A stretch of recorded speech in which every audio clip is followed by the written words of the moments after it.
This is AgGrad Live. We have all of the different segments within the cotton. The show that explores what it's really like to work in the ag industry. So making sure that we get policy and regulatory issues straight from the people who live it every day. Happy Tuesday, everybody. This is AgGrad Live, the show that we do live on Facebook once a week. And right now, we are in the season where we are honoring the AgGrad 30 under 30. These are 30 individuals from all different aspects of agriculture, production, entrepreneurship, agribusiness, technology, innovation, education, advocacy that represent the talented, ambitious young professionals in the agriculture industry. So very, very pleased to bring another one to you here today. Please welcome to the show, Miss Karoline Rose. Karoline, thank you for being on the show. Yes, thank you so much for having me. And I'll just be super honest with you guys. I just bought about 2 loads of calves and left 5 minutes before this started. So you might see some semis driving in the background. You see them sitting in the car. Haven't even checked out. So I promise there won't be too much distraction, but you'll see some cattle pots go by. Well, I think that's a good place to start. So how does that work? For those who have never bought cattle, you show up at a sale barn, you buy 2 loads of calves, and what happens next? Yeah, so I actually came to the sale with about 8 different orders. And so I was buying for 8 different people. And in that, they give me a price and a quality judgment. And so I sit there and I buy them in drafts or one at a time. Now what will happen is I will go check them out and someone will come pick them up in a semi. And these in particular are going to my family's operation in Tustin, Montana. So they'll probably make their way over there tomorrow and then we'll process them and get them ready for grass. Okay, and so is this your business? You own K Rose Cattle Company. Is this your business to go out and buy calves and then graze them out in the summer? Right? What's the business model? Yeah, so I'm sure we'll talk about, but we have 2 separate companies. But K Rose Cattle Company, what we do is we are in the procurement and the marketing and agriculture. So I am contracted to go to sale barns or buy cattle in the country, and then they go to my family operation, and my brother and my dad take them from there. So my job is sourcing the cattle, buying the cattle, and then getting them home. And then we also do marketing. So we do catalog design, website design, 100% for agriculture, but primarily production sales. So we really focus in on the production sales because it's kind of the best of both worlds. So I drive down a feeder calf customer's driveway, so a ranch, on a regular basis, and they need bulls. And so we can really mesh the 2 of them. And I have an incredible design team. And so that really helps us kind of do both of the things I love. Now, on the cattle buying side or cattle marketing side, you kind of act as an intermediary there to make sure those transactions happen. It's similar to me on the recruiting side. I kind of act as an intermediary, and people will say to me all the time on the recruiting side, like, well, isn't the internet going to kind of make you obsolete? Everybody will be connected to each other. So what do they need recruiters for? So I guess same question to you. Are you worried about technology kind of taking over the cattle transaction process, or why or why not? I'm actually not. Until everyone becomes ridiculously honest and there's not a single bad egg, they will still need me as the middleman, because we're talking about a $200,000 deal today. Some days it's $1 million deal, and people will get taken advantage of. It's sort of like selling a house without a realtor. You can do it. I highly recommend that you don't do it, because I have about 30 feeders that I talk to on a regular basis. So not only can I run your calves by more people, but I know, the slide and the shrink, and I know what the going market is, and I know how to have that conversation if they come in light and some things like that. So I don't think technology will take over. On the bread stock, it's a little different. We sell about 10,000 bread stock a year through my company, and we use a classified site where we list cattle that I've never seen before. I don't really think it's fair for me to sell cattle I've never laid eyes on. So we have a classified site where people can use the technology that we have, an email list and Facebook and things like that, and list their own cattle. And the breadstock side has more success with that. But on the feeder calf side, I don't think that in the near future we will ever get rid of the middleman. Yeah, I think so too, because I think that there's a valuable service there, and you hit the nail on the head. I think the number one factor is trust. Having someone who can be your eyes and ears and work on your behalf rather than just make a transaction that you don't know maybe necessarily who's on the other side. So I think that that's a huge deal, and a lot of people will sort of kind of speak negatively of agriculture about it being not so digitized. And I think they don't quite see that point, which is these are massive transactions that oftentimes represent the difference between staying in business and not being in business if something were to go wrong. And so that trust component is extremely important. So on the marketing side, are your clients the same? Are they cattle producers that are you're selling the website services to and all that stuff? Yeah, so on the cattle company side, we do lots of marketing, and we only do marketing in agriculture. We do have a separate division of the company that does marketing and forms of teaching to small business owners. But on the cattle company side, it's primarily in agriculture. So they're going to be ranches, farms, a lot of like pasture to plate sort of deals. We do lots with horses. And so we just bring the creative side to production ag, and it allows us to know exactly what their ideal customer wants because we talk to their ideal customer on a regular basis. Okay, you caught my attention with the pasture to plate thing because that's been like a hot topic for me lately, trying to figure out like, is there a future here where more producers can use a service like yours and get set up to directly access the consumer online? Is that something your family does any of? And maybe on your clients, what's working for them? And do you see it as a growing part of the industry? Yeah, so we do a little pasture to plate, probably 10 to 15 head a year from our family. We just advertise them in the local Bozeman area. We only sell halves or wholes, so that kind of eliminates some of the market. But we have some customers that are doing a phenomenal job. But there's a few things about it. It's really easy to see some success on the pasture to plate. But I tell people there's a lot of work. So one, they have to have a pretty technical website that allows people to check out and make purchases right on the website, a shipping system where the labels are printed, the orders printed, but also you've got to be upfront on social media. So you've got to be doing Instagram stories and Facebook Lives and be really active where your ideal customer is. And if you aren't willing to put in that work, you're going to sell some, but you're not going to sell nearly as many and probably have a non-sustainable income unless you really put in the day-to-day work. And we're actually leading a lot of our customers to Pinterest because Pinterest has the largest disposable income of any user. And so as we see Pinterest grow, we know that those users are always going to have a larger disposable income, and they make like 80% of them make purchasing decisions on Pinterest. And when you have pasture to plate, it's a luxury. And so when you're selling a product like that, you need to be utilizing social media. But a lot of people only think about Facebook and Instagram, and they would never consider Pinterest. So we do a lot with Pinterest. Yeah, I'm one that would never have considered Pinterest because I don't know how to use it. I don't get it. Like you pin things, they're pictures. Where do people buy? You don't have to explain to me right now because it would take too long. But I don't get it either. So no, that's interesting. I didn't realize that was the highest disposable income of the social media platforms. Now, when did you decide it was time that the business was getting big enough that you needed to hire employees? I want to talk more about that. So when did that happen for you? So I founded my business in spring of 2015. As soon as I graduated from Montana State, I knew that I wanted to be self-employed. And by that fall, I had hired my first employee. And so it took about 6 months, and that employee was virtual and stayed with the team for about a year and a half. And I really decided I have no design skills. Like, I don't even know the program that my team used to design. What I have is the ability to know what platforms people are on, how to solve their problem, why they're not talking to their ideal customer. That's my niche. And also, I do a lot of hand-drawn logos and show the design team. And I'm like, it should look just like this, but I couldn't do that.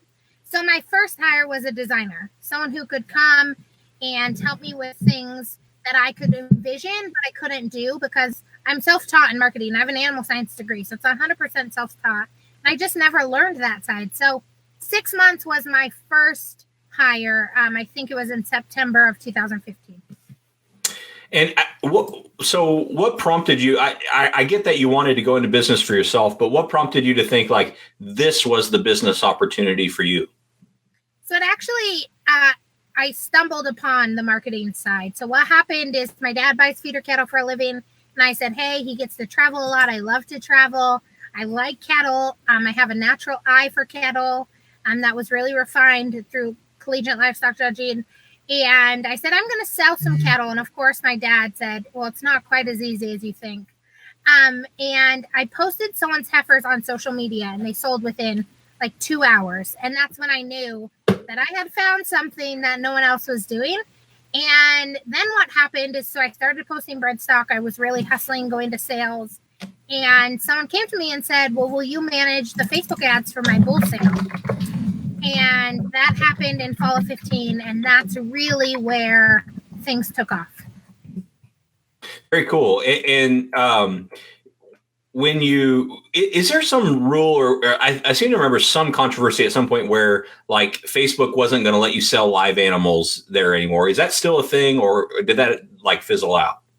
Well, it's funny. It is a thing. And in groups, their posts get deleted all the time. And there's large controversy. People will be like, I can't believe you deleted my post. And they didn't. You can't sell live animals on Facebook. But I pay $50,000 a year in Facebook ads. And so when I run a Facebook ad, they're not going to shut me down. I'm funding an employee at $50,000 a year.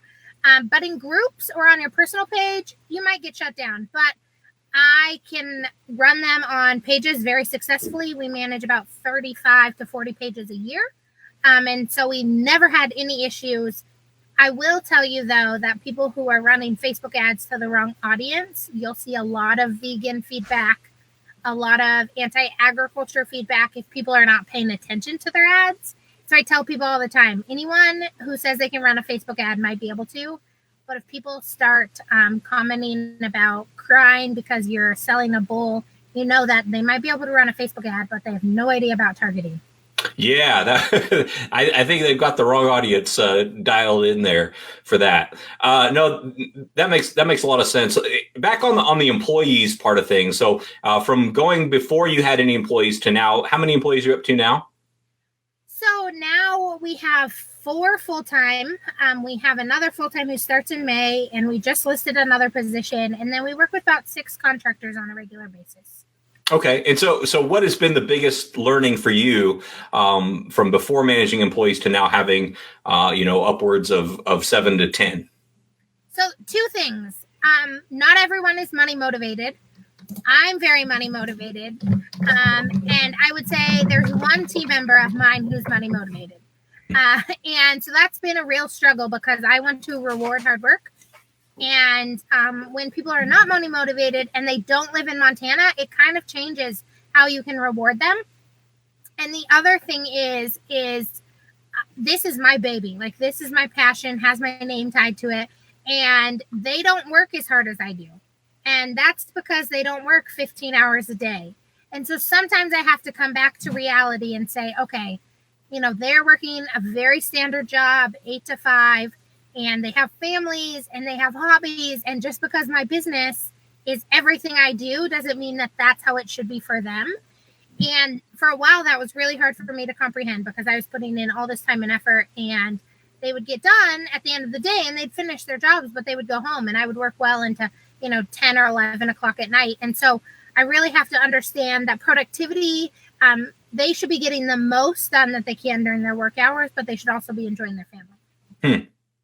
So, I mean, obviously that's a lot for you, and I know it's your passion, but 15 hours a day. Can you think of a specific time where you can point to and just say, at that moment, that's when I knew all of this hard work, everything I'm trying to put together, and I know how it is starting from something from scratch. You have to sort of claw your way into relevance.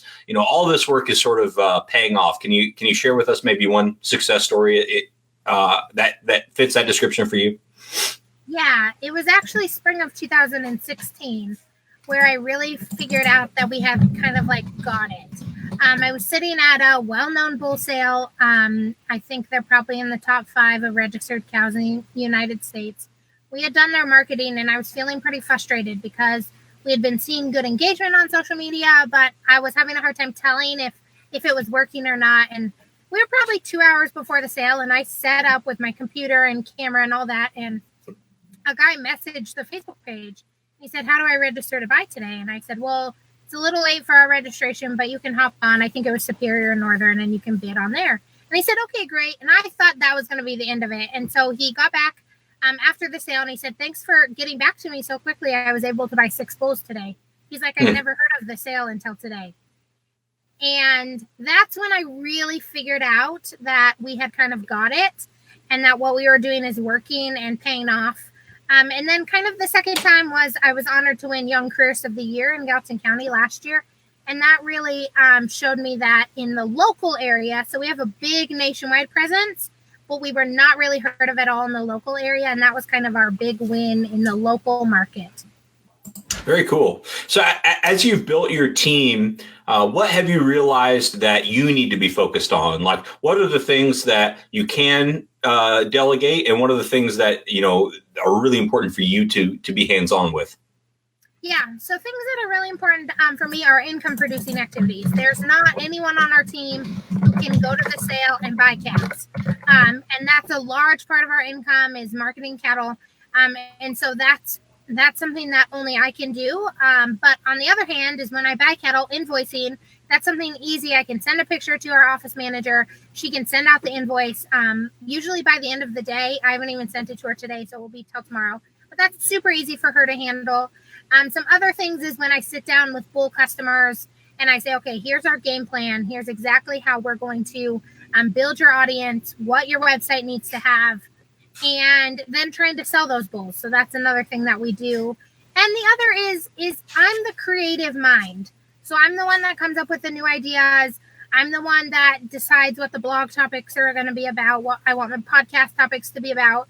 And so I have to have a lot of time. For me, it's usually behind the wheel or just step back where I allow my brain to think. And so I can come up with new ideas. I can come up with marketing ways. And that's really what I do. And then I just hire really smart people who do the rest.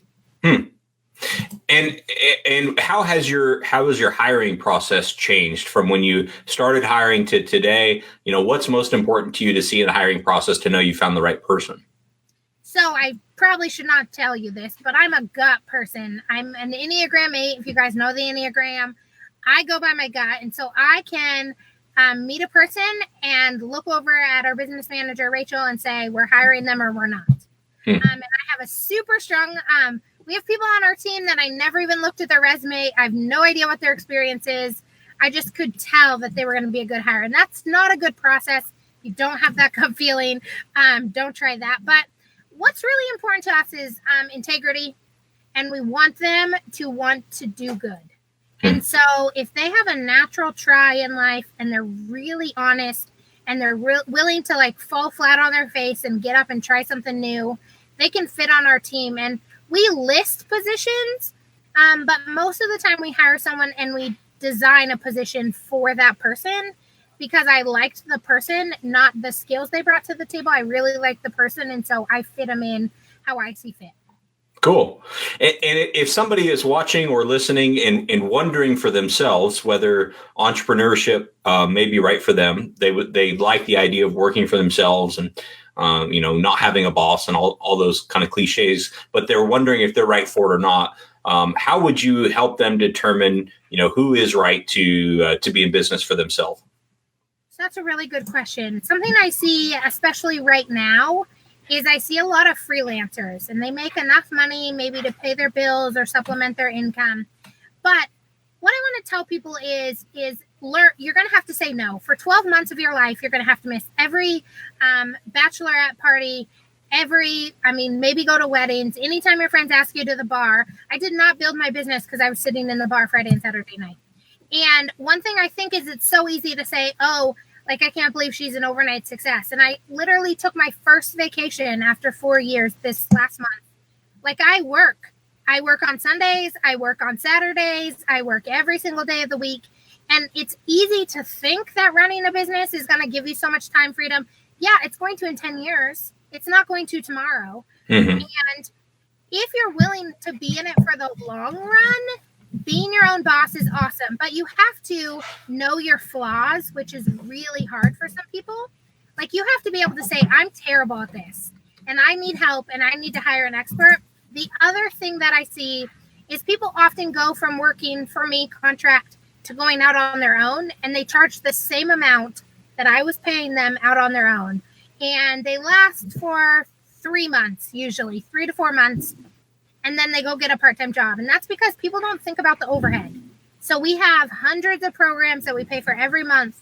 And so when we have contract workers who work under us and use all those programs, we pay them for a reason. We pay them a set number that's scientific based on all the overhead costs. And I see people going into the marketplace charging exactly what I was paying them and paying all the overhead, and they last about 2 to 3 months, which is really disappointing, because I try to tell them that nicely, but I don't think they understand until they're in the nitty gritty. Yeah, so really figuring out what your costs are going to be. What about, so we talked about kind of the marketing services you offer, and then obviously the cattle side of things. What other business ventures do you have going on that you can share with us? Oh, I have a lot. That's my problem, is I'm a big ideas person. Well, we're in the middle of a relaunch, and we will have it June 1st is kind of the day we're shooting for. But what we're actually doing is we're separating all design services to be in agriculture on K-Rose cattle.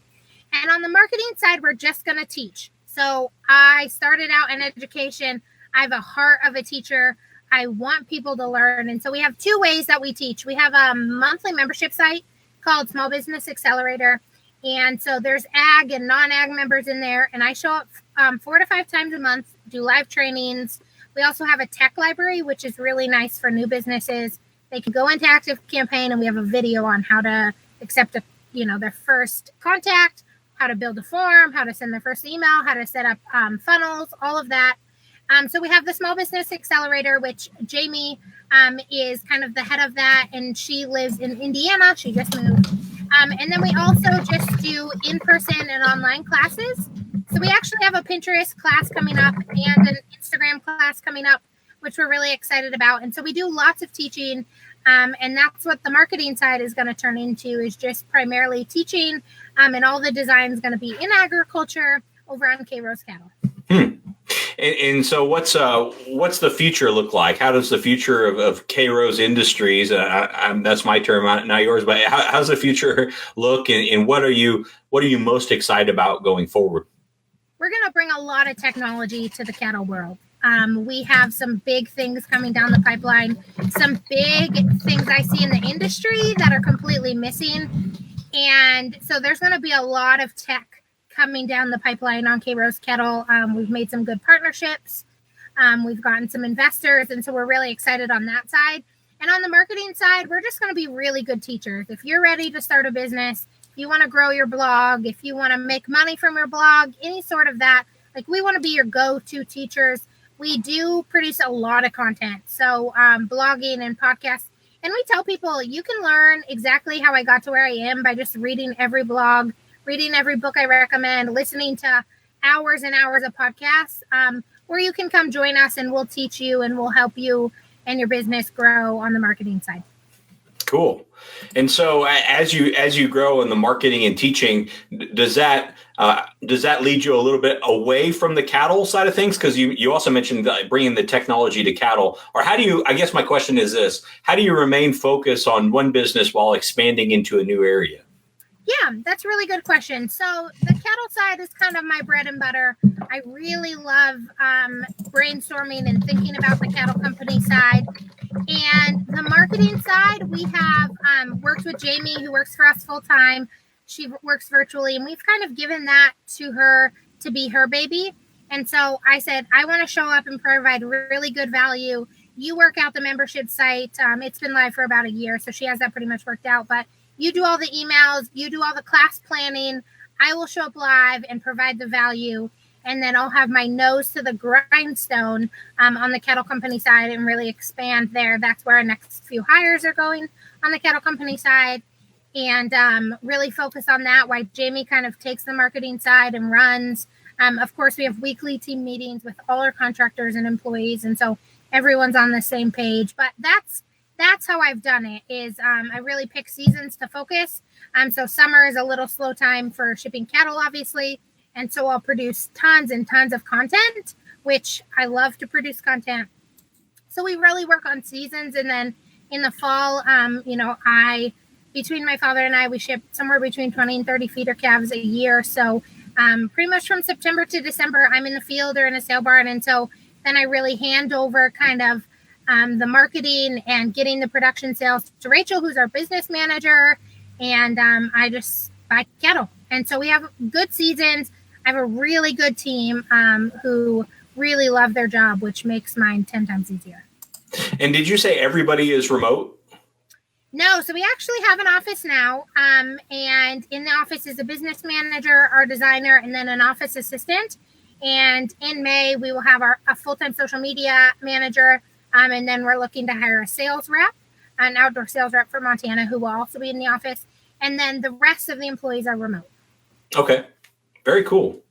Well, let's talk more kind of just the way you're looking at your career. And I can't let you go without asking about work-life balance, because it's this weird sort of like thing that nobody's ever really captured what it looks like, because I think it can look like a lot of things. And for you, it sounds like you're kind of all in, and this is the time to be growing this business, and maybe we'll worry about that later. But I don't want to put words in your mouth. How are you looking at things like work-life balance? I don't think work-life balance is ever attainable, but it's a constant juggle. And a few things that help me with work-life balance is knowing if I'm actually working. And so a lot of times when I meet with small business owners who are just starting, they feel like they're doing a lot, but instead they're on Facebook and scrolling Instagram and checking their email 500 times.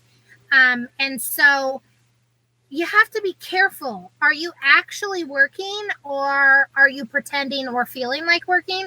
So in my work-life balance, that really helps. I'm super productive. I have a power hour that I do every single morning of just income producing activities. And I know at night when I need to turn things off. But the other is I live in a super small town. And so if I know I have something planned on Saturday, I might work late 5 days a week so that I can take Saturday off. And it's a choice.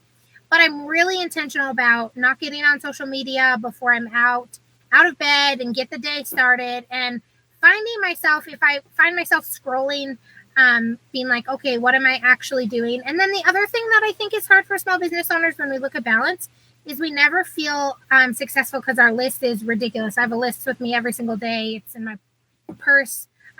But what we do at K-Rose is we do 3 things that we're going to get done that day. So every team member checks in with the big 3 for the day. Then at the end of the day, we do a to-done list. So everything that you did today that is involved with K-Rose allows everyone to feel slightly more productive. But it also gives me a little pulse on some things that are happening in the office when I'm away, or what's happening in Indiana or Kansas or wherever the other employees are. So I can just have an overview. And then if I have questions, or if I see something as a higher priority that I think they need to work on first, I'm able to communicate that. Cool. So does everybody submits the 3 things every day, like via Slack or email or something? Yep, Asana. Oh, Asana. Okay. Very cool. No, I love that. And that's what I've tried to do for myself personally, because like you said, you could have a never ending list and never feel like you got anywhere. But if you can narrow it down to maybe 3 things, you can at least feel like, okay, I'm making progress with making this work. That, you started your business right out of college. If you're talking to somebody else who's in college and debating on whether to start their own company right out of college, or maybe get a couple of years work experience, what would you say? Have you ever wondered, like, maybe I wonder what would happen if I would have gone and gotten a job for a couple of years and then launched the business? Yeah, I would always recommend work experience. When you have a startup, there's no money, and it's super easy to use credit cards to get by and some things like that. So work for a couple of years. The other is, the best job offer I received in college was for pharmaceutical sales in my home area, and I probably should have taken it because of the connections that I would have made that then I could be marketing for. But I would always recommend to work a little bit. I often think that I wish I would have done probably a year of work, but now looking back, I can't imagine working for anyone else. I keep thinking One day I'm going to like work as a barista 1 day a week because it just sounds really fun, but I can't imagine clocking in and putting on an apron.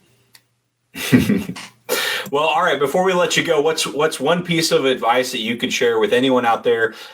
Keep in mind, our audience is generally people, young professionals, couple years out of college, but we do have some college students, and obviously have some people like myself that have been in the workforce a little bit longer. So, what would be your one piece of advice based on your experience? This will be the most hated piece of advice you get throughout all these interviews, I'll promise. But I don't believe in the radio.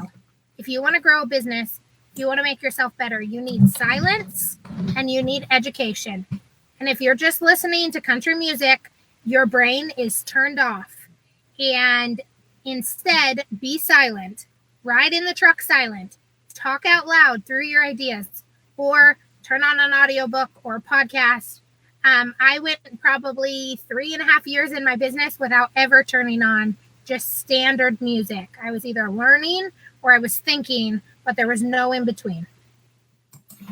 Very cool. Well, I was waiting for you to say podcast because I know you and I both are podcasters. So I was like, oh boy, she can't tell everybody not to listen to podcast. No, I'm just kidding. No, I agree with that. Occasionally, I will also just go totally silent on a drive. Of course, now I have kids, and so if I'm not listening to the radio, I'm listening to them in the back seat. But that's a whole nother show. No, K Rose, thank you so. Do you go by K Rose or do you always go by Karoline? All the time. Okay. Yeah. Because in my head, as I'm reading your name, I'm always saying K Rose, but I didn't want to just make an assumption there.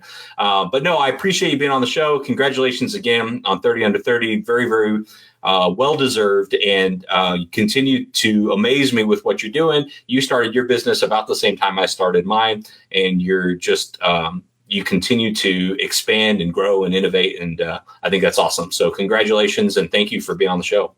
Yes, thank you so much. If somebody wants to reach out to you about the Small Business Accelerator, buying cattle, anything, what is the best way to reach you other than Pinterest? Because I don't even know how to write the handle down. So on Facebook, we're K Rose Cattle Company. Same with the website, it's krosecattle.com. And then the marketing side, which is the small business side, we're K Rose Marketing and Consulting, or krosemarketing.com. All right, krosemarketing.com. All right, it's up on the screen, krosecattle.com or krosemarketing.com. Karoline, thank you again. I really, really appreciate this. Yes, thank you very much. I hope you have a great evening. Thank you for joining AgGrad Live. Visit aggrad.com, that's AGGRAD, to join the community, create your profile, and learn more about careers in the agriculture industry.